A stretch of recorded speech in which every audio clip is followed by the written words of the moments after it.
Visite du futur pavillon H d'Édouard Herriot, unité de pointe dans la prise en charge des patients. Christian Tête-Doigt à la Banque Alimentaire pour une leçon de cuisine. Enfin, le grand retour d'un tournoi de tennis ATP à Lyon. On est dans une salle où on peut tourner la table de 90 degrés pour permettre, comme vous le voyez là, il y a un microscope pour faire de la microchirurgie, pour permettre aux chirurgiens de se mettre à la tête, notamment les spécialités tête et cou et RL, de venir à la tête du patient. Donc cette salle est vraiment polyvalente. Voici le bloc opératoire de demain, un lieu où toutes les spécialités médicales et chirurgicales pourront intervenir. S'il s'agit là d'une salle témoin, l'hôpital Édouard Herriot en sera bientôt doté d'une vingtaine, toutes installées dans le futur pavillon H en cours de construction.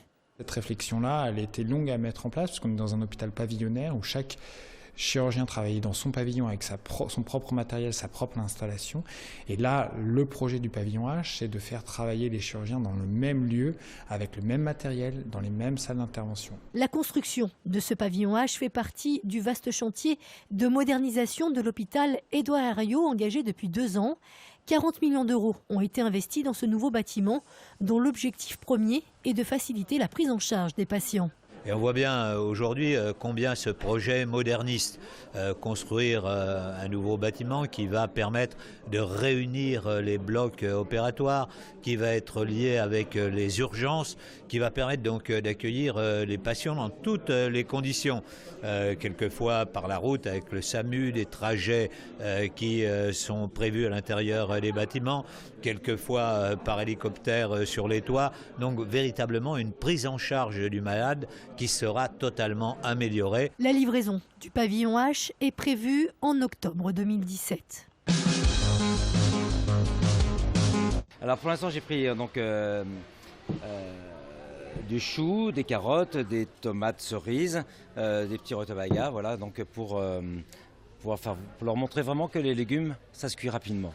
La visite de Tête-Doigt à la Banque Alimentaire qui distribue de la nourriture aux associations d'aide aux plus démunis. Le chef lyonnais est venu animer un atelier de cuisine pour encourager l'utilisation des produits frais. Il faut cuisiner les produits frais. On reçoit ici beaucoup de produits frais et souvent ils ont tendance à prendre que des produits en conserve ou des produits secs. Et donc je vais leur montrer qu'on peut cuisiner des produits frais simplement, rapidement et qu'ils vont pouvoir régaler leurs enfants avec ces produits-là. Parce que du coup, on se rend compte forcément que c'est dans la population la moins aisée où les gens sont les plus obèses souvent. Après avoir choisi les légumes, petite leçon de cuisine. C'est vrai qu'avant les endives c'était fastidieux, il fallait les cuire dans de l'eau avec un petit peu de farine, un peu de citron.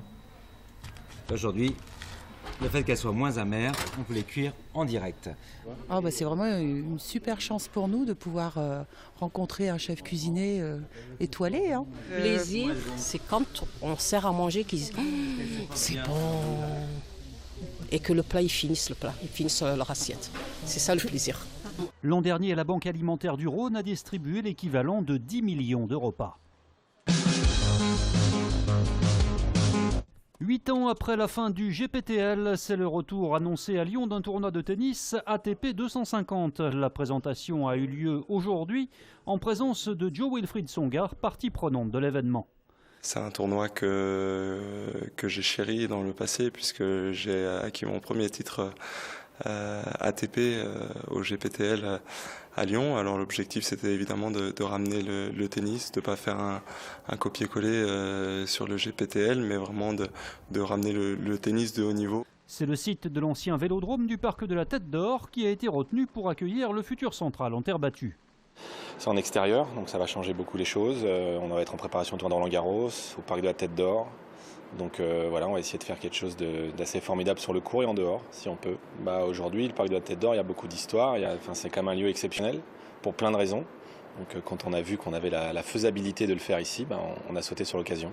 L'événement baptisé Open Park Auvergne-Rhône-Alpes se déroulera du 22 au 27 mai. Rappelons qu'un autre tournoi est déjà organisé en juin sur les cours du Tennis Club de Lyon.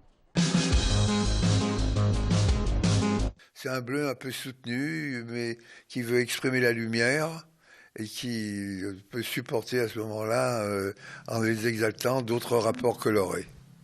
On l'a appelé le bleu Fusaro, l'une des signatures de ce grand nom de l'école lyonnaise. À 91 ans, il continue son travail à l'atelier, peintre d'une vision heureuse, disent certains.